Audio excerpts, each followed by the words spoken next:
감사합니다. 오늘은 세계 선교주일로 저희가 지키게 됩니다. 제가 1월 중순쯤에 갑자기 그런 생각이 들었어요.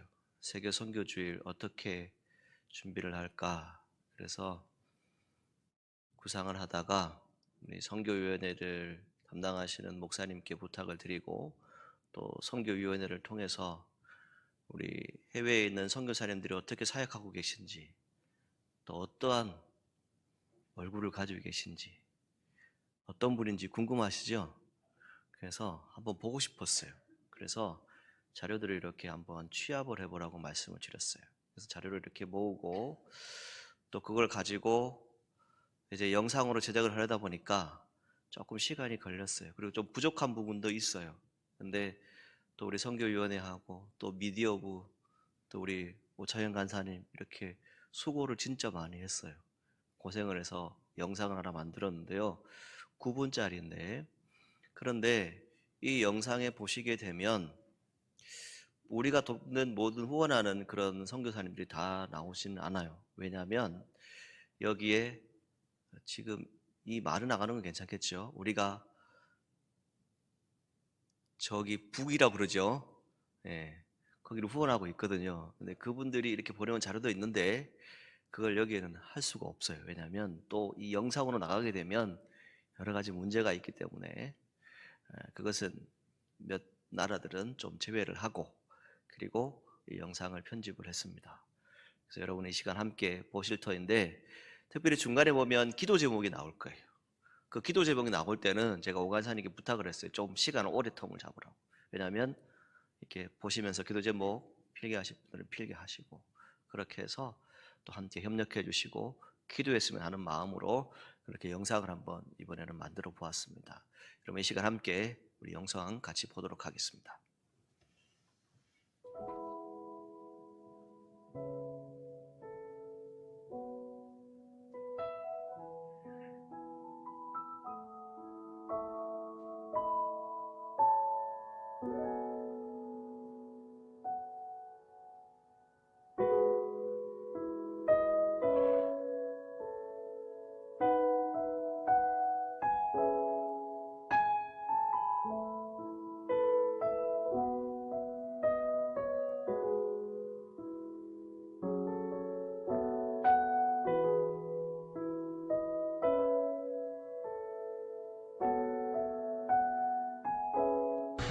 예, 할렐루야.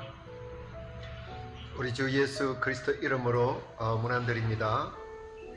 주 안에서 사랑하고 존경하는 사천업교회 김영성 목사님을 비롯하여 장로님, 권사님 그리고 모든 성도님들께 스리랑카에서 서진태 김금숙 선교사 인사드립니다. 저희들이 1998년도에 스리랑카 선교사로 파송된 후로 약 23년 동안 저희와 스리랑카를 섬겨주셨던 제 고향의 교회이며 또 어머님이 섬기셨던 귀중한 동력자 교회였습니다.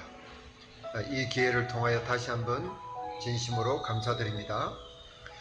지난 23년 동안 코너스톤 콜리지를 설립하여 컴퓨터와 영어 교육을 현지에 있는 학생들을 대상으로 시켜왔고 또 현재는 이 코너스톤 콜리지 안에서 유나이티드 바이블 신학교를 운영하고 있습니다.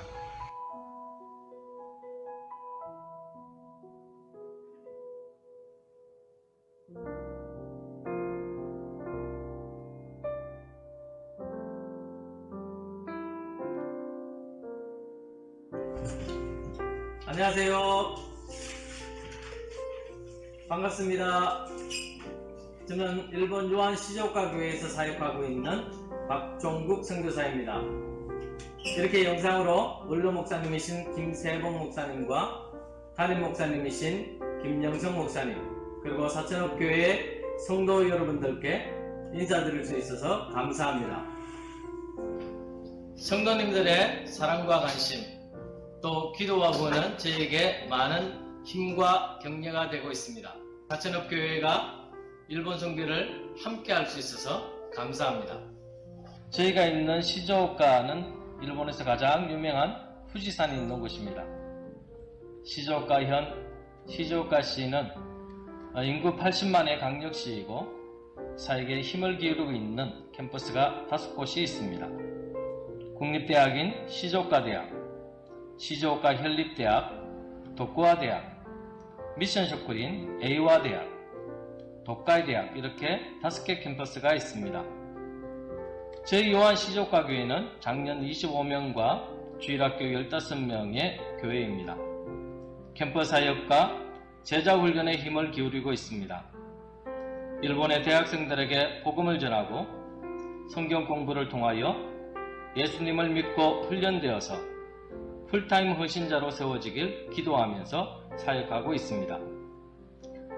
하나님께서 은혜를 주셔서 요한 시즈오카 교회를 통해서 3명의 풀타임 헌신자들이 세워졌습니다. 같은 시즈오카 현의 하마마츠시의 요한 하마마츠 그리스도 교회를 섬기는 후카가와 목사님, 또 저와 함께 요한 시즈오카 교회에서 함께 사역하고 있는 이치하시 목사님 부부가 있습니다. 지금은 코로나로 캠퍼스에 갈 수 없는 상황이지만 캠퍼스에서 귀한 영혼들이 전도되어서 일본 선교를 위해서 귀하게 쓰임받는 헌신자가 계속해서 세워지도록 기도해 주시기를 부탁드립니다. 요한 시즈오카 교회의 기도 제목입니다.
저는 대만에서 사역을 하고 있는 강용일 선교사입니다. 예전에 팔라우에서 사역을 하고 대만으로 사역지를 옮기기 전에 사천읍교회에 제가 말씀을 나눌 기회가 한번 있었습니다. 지금 현재 대만에서 타이중 지역에서 현지인 사역을 하고 있고요. 이제 제가 대만에서 사역을 한 지 3년이 되었습니다.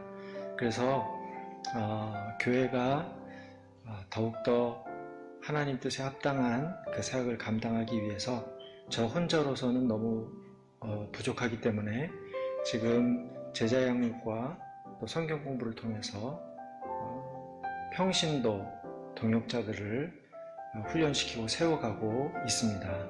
향후에 저희 교회가 주일학교와 청소년과 그리고 청년부 사역이 열려지기를 위해서 준비하고 기도하는 가운데 있습니다. 기도 제목으로는 조금 전에 말씀드렸던 것처럼 주일학교, 청소년, 청년부가 견고하게 세워지고 또 비록 연약하지만 저희들도 선교할 수 있고 또 열심히 전도할 수 있는 그런 역동성 있는 교회가 될 수 있도록 기도해 주시고 저희 부부의 건강을 위해서 기도해 주시기 바랍니다. 반갑습니다. 남태평양 장원 섬나라 팔라우에서 선교하는 하승욱 선교사입니다. 새해를 맞이해서 우리 삼각교회 성도들의 삶의 자리 위에 하나님의 은혜와 위로가 함께하기를 바랍니다. 하나님께 선교사로 부름받은 자가 이제 14년의 세월이 흘러 지금 이 자리에 서 있습니다. 선교 현장에서 많은 어려움도 있었지만 지금이 가장 큰 시련의 자리요 아픔의 자리임을 절감하게 됩니다. 그 이유는 다름이 아닙니다. 코로나 팬데믹으로 인해서 살아가는 성도들의 사업장이 닫히고 무너져서 이 땅을 떠날 수밖에 없는 어려움, 사랑 공동체를 떠날 수밖에 없었던 사랑하는 성도들의 삶의 자리가 있었기 때문에 그렇습니다. 지금은 많은 이들이 떠났습니다. 이제 남아있는 이들이 약 30명이 교민들이 남아있고 그 중에 17명이 매주일마다 함께 예배하며 하나님께 영광을 돌리고 있습니다. 너무나 소중한 공동체이기에 너무나 소중한 하나님의 백성들의 모임이기 때문에 서로 위로하며 하나님 나라를 꿈꾸며 지금도 함께하고 있습니다.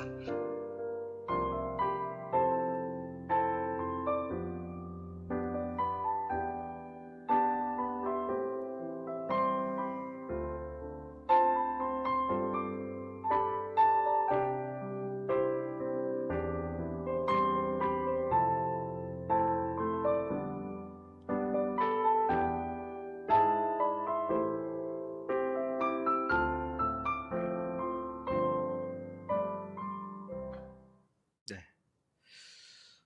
영상에서 보신 것처럼 저희 교회가 약 18나라 18개국에 23명의 선교사님들을 후원하고 계십니다.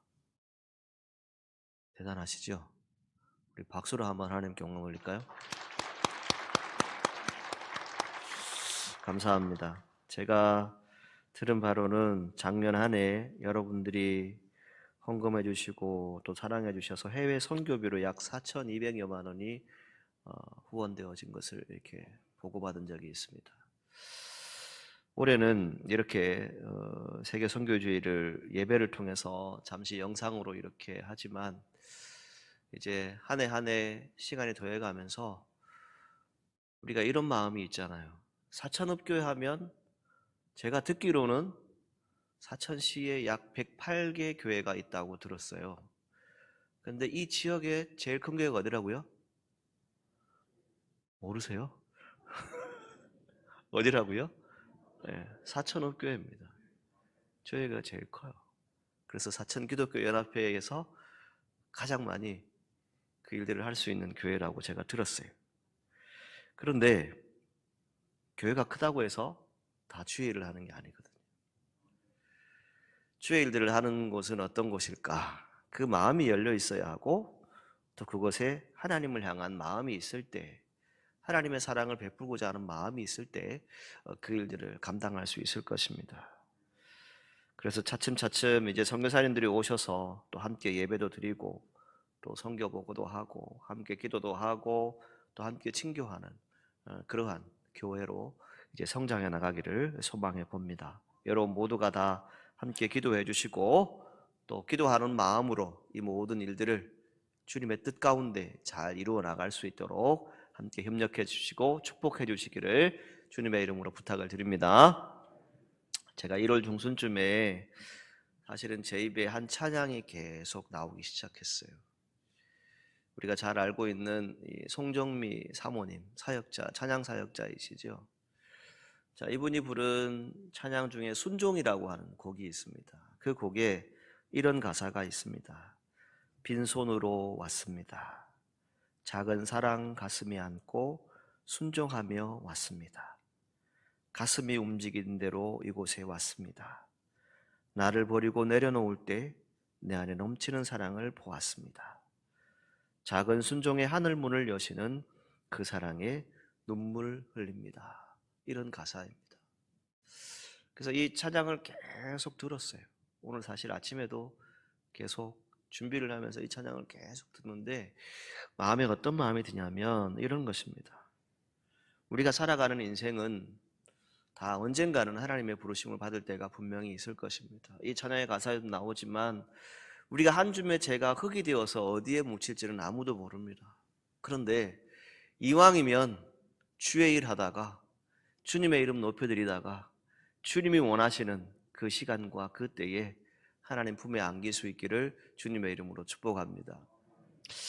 나는 선교사입니다 라고 하는 3분 정도 되는 영상을 보게 되었습니다.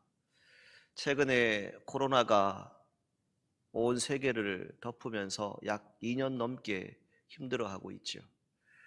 그 중에도 똑같이 세계 곳곳에 복음 전하시는 선교사님들이 어려움을 당하고 또 여러 가지 상황 가운데서 이겨내고자 하는 그 믿음의 자리를 보여주는 영상이었습니다.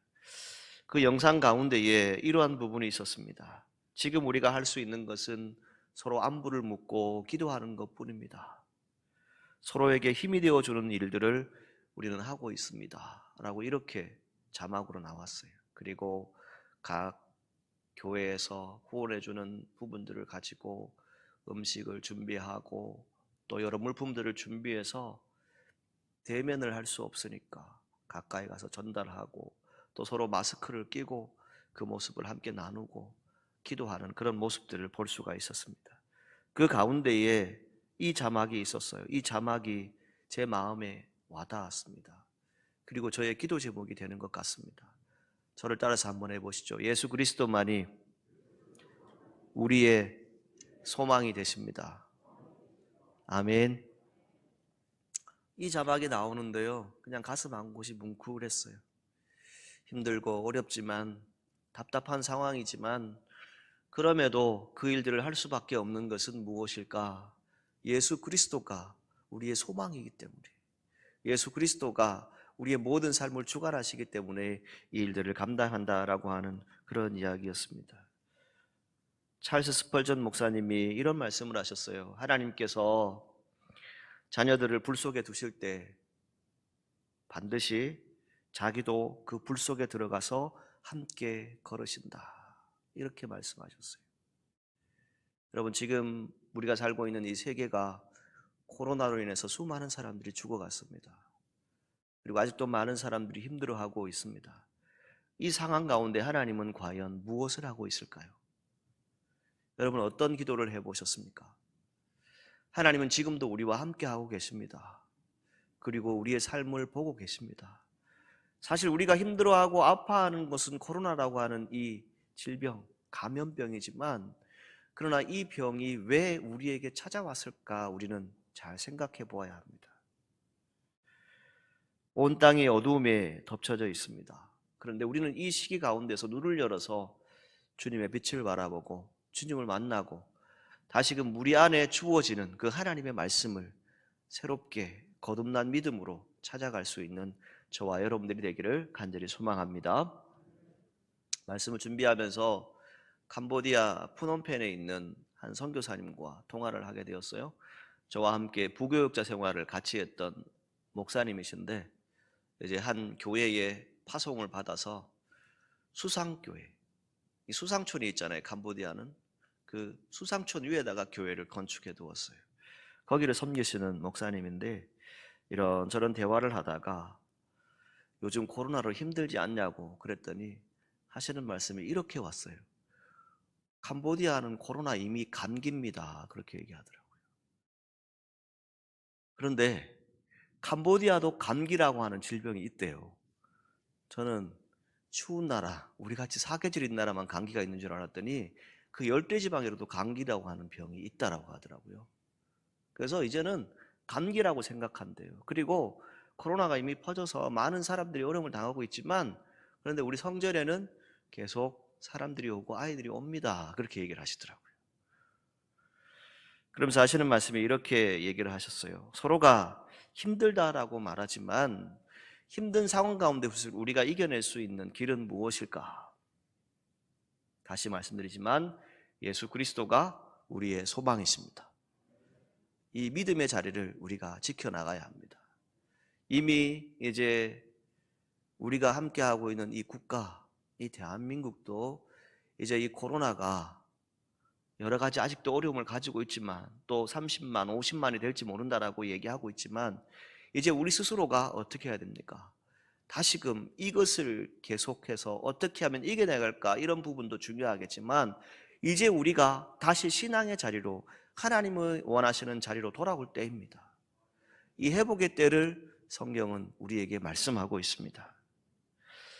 오늘 우리가 성도의 삶을 얘기할 때 어떤 일을 성취하는 것도 상당히 중요합니다. 그러나 하나님께서 저와 여러분들에게 주신 사명이 있습니다. 그리고 그 사명은 짧게 인생을 마감하는 사명이 있는가 하면 장기적으로 목표를 가지고 무언가를 해야 될 그런 사명들이 우리에게 있을 것입니다.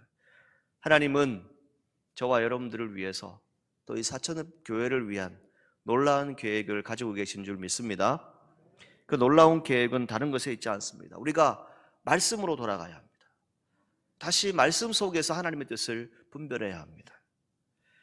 오늘 본문에 나오는 이 제자들의 관심은 무엇이었습니까? 6절 말씀을 보시게 되면 이 제자들의 관심은 저희가 모였을 때에 예수께 묻습니다. 가로되 주님, 이스라엘 나라를 회복하심이 이때입니까? 라고 묻습니다. 이 당시는 로마의 압제 시대에 있던 시대입니다. 노예 생활하던 시대예요. 여기서 벗어나고 싶어요. 빨리 모든 것을 해결하고 자유하고 싶은 그런 시대입니다. 그런데 이 12명의 제자가 예수님을 따라다녔어요. 왜요? 우리를 구원해 줄 것이다.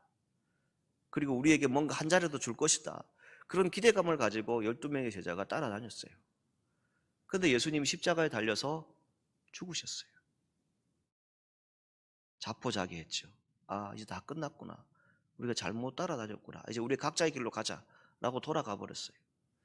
그런데 3일 뒤에 예수님은 말씀하신 대로 부활하셨습니다. 그리고 부활하신 주님이 제자들을 찾아오시죠. 그리고 그들에게 평강을 말씀하셨어요. 평안을 말씀하셨어요. 그리고 오직 성령이 너희에게 임하시면, 오늘 8절에 말씀하신 대로 성령의 역사가 오순절 초대교회에 임했습니다. 제자들이 다시금 일어나게 되고 제자들이 다시금 주의 일들을 하게 있어서 가장 중요한 의미는 무엇일까? 오늘 우리가 세례를 받고 또 오늘 우리가 주의 은혜를 가지고 살아가지만 항상 기억해야 될 것은 바로 여기에 있습니다. 예수님이 우리에게 오신 이유는 지금 이 순간 우리에게 보여지는 현실의 문제, 우리가 세상 살아가는데 어려운 문제, 이 문제만을 해결하려고 예수님이 이 땅에 오신 것이 절대 아닙니다. 오늘 저와 여러분들을 구원하려고 이 땅에 오셨습니다. 그리고 우리에게 그 구원의 기쁜 소식을 주려고 이 땅에 오셨습니다. 그런데 오늘 이 시대의 사람들도 마찬가지지만 이 당시의 제자들도 어떠했습니까? 예수님이 우리를 구원해 줄 것이다. 어떤 부분에서? 우리의 육체적인 문제, 우리가 이 로마의 압제 아래에 있는, 로마로부터 해방되어지고 자유를 얻게 되는, 세상 위에 굳게 서게 되는 그것을 기대했습니다. 그래서 그들의 눈이 무엇을 보았습니까? 이스라엘의 메시아는 고통 중에 있었기 때문에 그 고통 중에서 해방시키시고 회복시키시는 그런 분이 올 것이다. 그분이 예수님 당신 아닙니까? 라고 묻고 있는 것이죠. 그들은 부활하신 예수님, 이스라엘의 회복과 연관지어서 생각했습니다. 오늘 우리 시대로 우리가 돌아와 보겠습니다.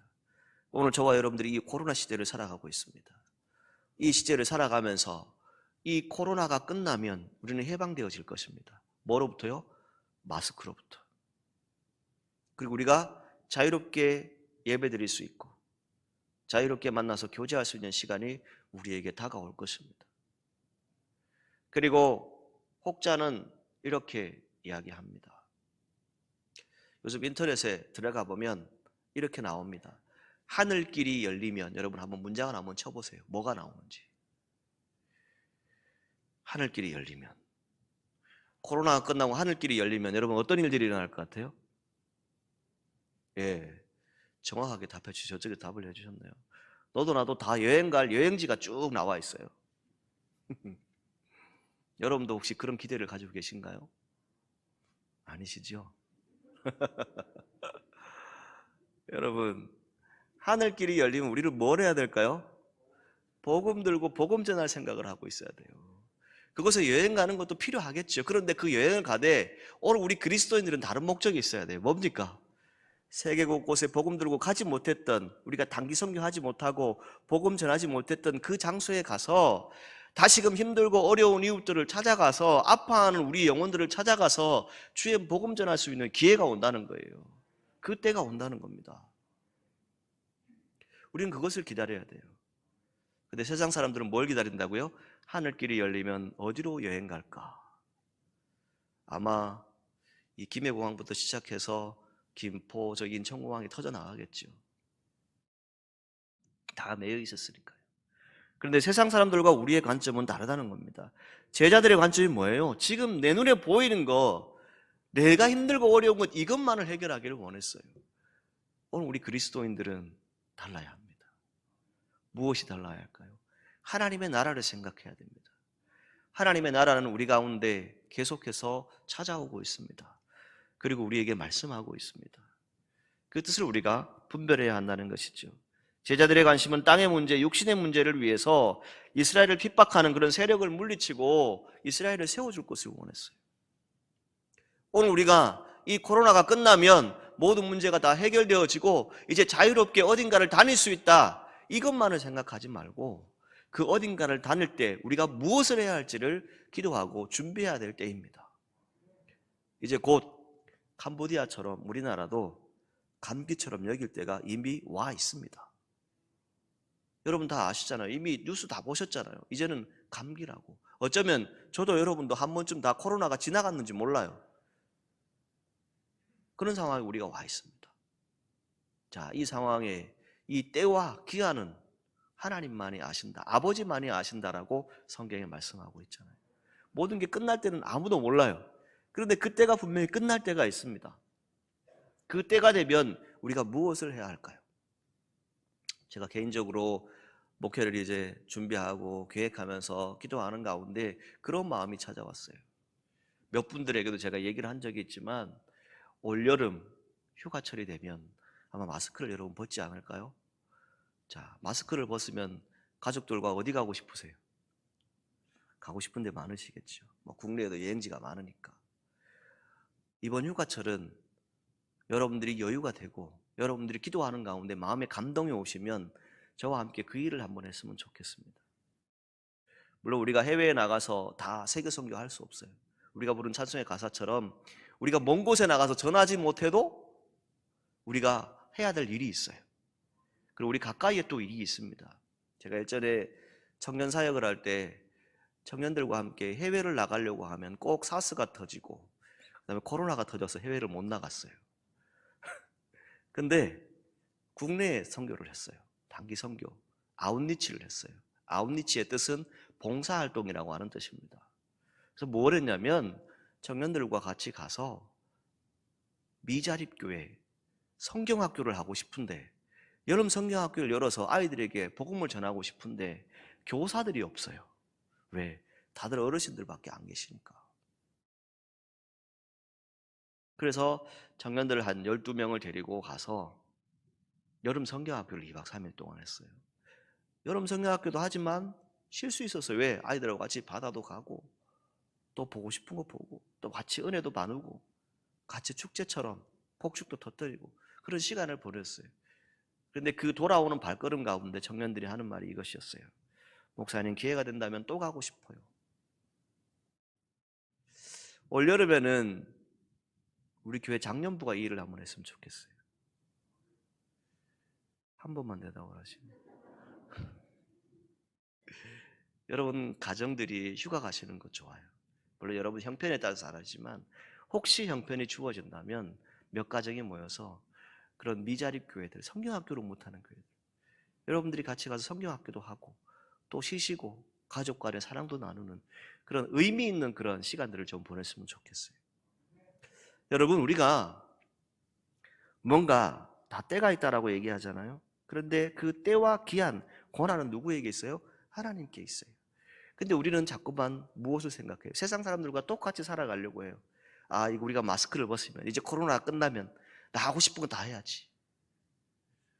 여러분, 하고 싶은 거 다 하기 좋으시죠? 그러나 우리에게 주어진 것은 다른 것에 있지 않습니다. 세상 사람들이 관심 두기보다, 세상 사람들이 가지고 있는 그런 뜻에 우리가 살아가기보다 내 자신에게 주어진 하나님의 일이 무엇일까? 하나님 내게 주신 사명이 무엇일까? 이것을 우리가 찾고 기도하는 우리 사천읍교회 모든 성도들이 되기를 주님의 이름으로 축복합니다. 우리 교회가 세계 선교도 하고 있지만 국내 선교도 많이 하고 있습니다. 제가 듣기로는 약 1억 원 정도를 여러분들이 헌금을 통해서 미자립 교회를 돕고 계셔요. 또 세계 선교를 하고 계셔요. 여러분, 이게 말이 쉬워 1억이지 제가 아마 평생을 벌어도 그 돈을 벌기가 힘들 것 같은데요. 여러분 가운데 만지신 분이 있겠지만, 그러나 저는 목회를 하기 때문에 아무것도 없어요. 그런데 여러분들 한 사람 한 사람이 정성을 모으고 사랑을 모으고 정말 그 기쁨을 가지고 그 모든 일들을 했을 때 하나님의 역사는 분명히 나타나게 되어 있습니다. 그런데 그 때와 기한이 되었을 때 우리가 세상 사람들처럼 똑같은 데 관심을 두지 말고 정말 우리가 그리스도인으로서 내가 무엇을 해야 할 것인가. 이제 이 코로나 시기가 다 끝나면 이제 우리가 정말 선교하고 복음 전하는 전도하는 일들을 우리에게 주어질 것인데 그 일들을 준비하기 위해서 이제 우리가 해야 될 것이 있어요. 그것이 무엇입니까? 오늘 8절 말씀에 우리에게 말씀합니다. 자, 8절 말씀 함께 읽겠습니다. 시작. 오직 성령이 너희에게 임하시면 너희가 권능을 받고 예루살렘과 온 유대와 사마리아와 땅끝까지 이르러 내 증인이 되리라 하시니라. 아멘. 한번 따라 하시죠. 오직 성령이 너희에게 임하시면, 오직 성령이 너희에게 임하시면, 이것이 너한테 임해라 이것이 아니라 한번 따라 하시죠. 오직 성령이 나에게 임하시면. 아멘. 성령이 여러분들에게 임해야만 복음을 전할 수 있어요. 우리 교회도 전도하는 우리 수고하시는 전도부원들이 있지만, 그런데 성령이 임하지 않고는 복음 전하기 쉽지 않아요. 우리가 주의 일들을 한다라고 하는 것은 다른 것에 있지 않습니다. 오직 성령이 임하시면, 이것이 분명히 전제되어 있어요. 이제 우리가 이 코로나 시기가 끝나갈 때쯤에 우리가 함께 기도하고 주의 일들을 바라보아야 할 것은 다른 것에 있지 않습니다. 성령이 우리에게 임하셔야 돼요. 그러할 때 우리가 선교를 할 수 있는 마음도 생기고, 또 그러할 때 복음 전할 수 있는 그런 전도하는 마음도 생기는 거예요. 그냥 어느 날 갑자기 내가 할 수 있을 것 같죠? 아니요, 아닙니다. 예루살렘과 유대와 사마리아와 땅끝까지라고 하는 이 말씀의 의미는 무엇일까요? 오늘 우리만 복음 받았으니까, 오늘 우리만 구원 받았으니까 나만 천국 가면 된다? 나만 편안하면 된다? 나만 안전하면 됩니까? 아니에요.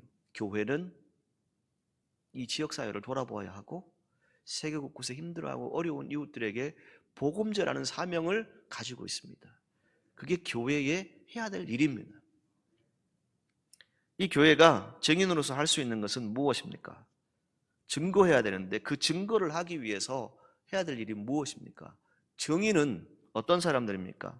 사실을 증명할 수 있는 사람이에요.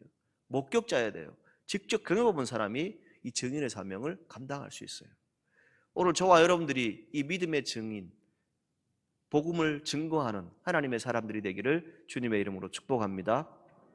그 조건이 뭐라고요? 성령이 우리에게 임하시면, 성령이 나에게 임하시면, 이것을 말씀합니다. 여러분, 성령이 우리에게 임하시면 이 뜻의 의미를 우리가 잘 생각해야 될 시기에 우리가 살아가고 있습니다. 예수님은 교회를 다니고 성경을 읽고 성경 공부를 하고 뭔가를 많이 한 사람, 그 사람을 찾은 것 같습니까? 아닙니다. 3년 동안 예수님을 따라다니면서 이적을, 표적을 보았던 그 제자들도 지금 한다는 얘기가 뭐예요? 그들이 아는 것으로 말하고 있습니다.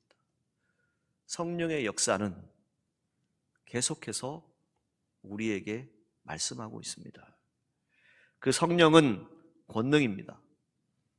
그 권능의 능력을 체험하는 저와 여러분들이 되기를 간절히 소망합니다. 성도는 그리스도인의 모습으로 살아가지만 증인으로 존재하는 것입니다. 여러분들이 사업장에서나 또는 직장에서나 학교에서나 또 여러분들의 모든 삶의 터전에서 그리스도를 증거하는 사람들이 되어야 합니다. 그 증거하는 사람은 어떤 사람들입니까? 내 안에 먼저 성령이 임해야 돼요. 성령이 임하지 않으면 할 수 없습니다. 여러분, 기도하시는 분들도 성령이 임해야 기도할 수 있어요. 그냥 아무나 다 기도하실 것 같죠. 다음 주간, 한 주간 우리가 가정과 자녀를 위한 새벽 기도를 함께 하게 될 것입니다. 이제 신학기를 시작하기 전에, 새학기를 시작하기 전에 여러분들의 자녀들과 함께 기도로 한번 준비해 보십시오. 그리고 그들에게 중요한 것이 뭘까요? 이 코로나 시국에 잘 이겨내서 좋은 대학 가고 좋은 직장 들어가는 거 물론 필요하겠죠. 그래, 여러분들의 기도 제목 가운데 무엇을 쓰셨어요? 내 자녀들이 구원받고 내 자녀들이 하나님 백성 되기를 원합니다. 그것을 여러분 기도 제목으로 쓰셨잖아요. 그냥 기도 제목만 써놓고 끝나버리실래요? 여러분 기도하셔야죠. 기도하면 그들에게 성령의 역사가 나타날 것입니다. 여러분들이 기도하면 성령의 은혜가 충만하게 채워질 것입니다. 여러분, 오늘 우리가 믿음의 자리에 함께 했습니다. 이 시기는 분명히 힘들고 어려운 시기입니다. 그러나 이제 얼마 있지 않아서 이것이 끝날 때가 옵니다. 그때와 기한은 저도 잘 모릅니다. 하나님만이 아십니다. 그런데 그 모든 시간 가운데 우리가 준비해야 될 것이 있습니다. 성령이 우리에게 임해야 합니다. 그 성령이 임했을 때 우리는 그 시간이 왔을 때 주의 일들을 감당하는, 주님의 사명을 감당하는 사역자로, 복음 증거자로 세워질 것입니다. 그 일들을 앞으로 잘 감당하시는 우리 사천읍교회 모든 성도들이 되시기를 주님의 이름으로 축복합니다. 우리 교회가 더욱 하나님의 뜻을 이루고 하나님의 선한 능력 가운데 거하는 귀한 교회가 되기를 간절히 소망합니다. 기도하시겠습니다. 거룩하신 아버지 하나님, 은혜를 감사합니다. 이스라엘을 회복하심이 이때니까 라고 묻는 제자들에게 예수님 말씀하셨습니다. 때와 기한은, 때와 시기는 아버지께서 아시지만 성령이 너희에게 임하시면 너희가 권능을 받을 것이라고 말씀해 주셨습니다. 주님, 오늘 우리에게 주의 능력을 허락하여 주옵소서, 주의 은혜를 허락하여 주옵소서. 그래서 이 모든 코로나가 다 끝났을 때에 하늘길이 열리고 세계 곳곳에 복음 증거할 수 있는 기회가 주어졌을 때 우리가 성령으로 충만해서 주의 복음 전할 수 있도록 축복하여 주옵소서. 예수님의 이름으로 기도드리옵나이다. 아멘.